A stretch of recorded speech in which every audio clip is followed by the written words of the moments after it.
अमर्त्यतेचा विचार आपण मागेही पाहिलं त्याप्रमाणे तो केव्हा केला जातो, जेव्हा मला हे शरीर टिकून राहावं असं वाटतंय.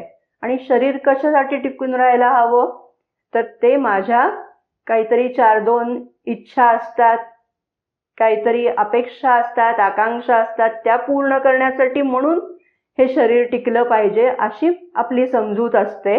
म्हणजेच इथे लक्षात येईल की आपण शरीराविषयी खूप आसक्त असतो, आसक्ती असते आपल्या मनामध्ये त्याच्याविषयी. आणि म्हणून या शरीराला काही इजा होता कामा नये किंवा ते नाहीसं होता कामा नये. ही जी आपल्या मनामध्ये इच्छा असते ती त्या आसक्तीतून आलेली असते.